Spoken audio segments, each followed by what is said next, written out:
Thank you all for coming today as we work to make sure that we, as the Ohio Democratic Caucus, House Caucus, are listening to Ohio voters. Our focus is making sure women have access to health care and making sure the constitutional right to make their own reproductive decisions is a reality. Tuesday, Ohioans spoke, and we heard their message loud and clear. I'm grateful too for all those who got involved and then were able to help voters see through the misinformation that has been spread widely about issue 1. I'm heartened for the people of Ohio as we look towards ways to improve health in our great state. Over the last 6 months, we have all heard the heart-wrenching stories from brave women who have shared their experiences about being unable to access care. We have heard from women with devastating news about fetal malformations, incompatible with life, who then had to risk their own lives waiting for it to be legal to end the pregnancy.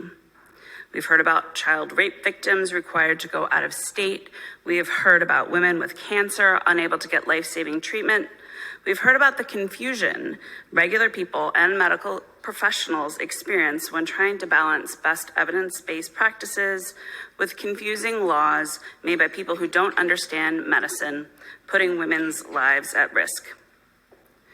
The stories that we've heard are not unique, and this has been going on a long time, but they end now with the passage of issue 1. Today, Dr. Somani and I are sharing legislation we will be introducing to reflect the will of the people in Ohio and those we represent, to make sure women in our state get the health care they need, want, and deserve. Legislation that puts people first over politics. Ohioans shouldn't have to go to court to exercise a constitutional right.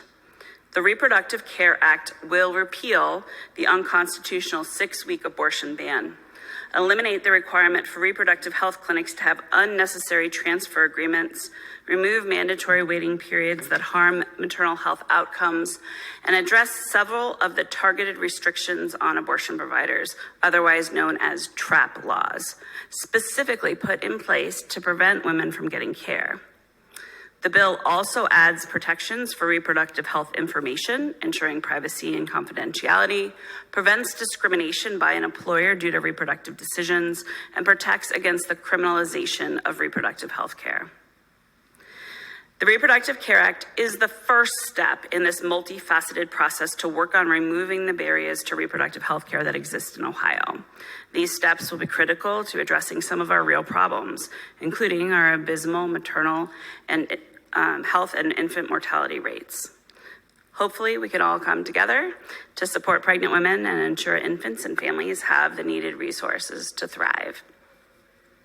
While it remains unclear what the extremists at the State House might do for retribution following issue 1's passage, what is clear is for the second time this year, Ohioans sent a message loudly.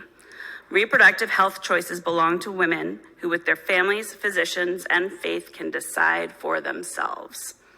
We intend to make sure that message is heard and will fight to make it a reality. We will now take questions.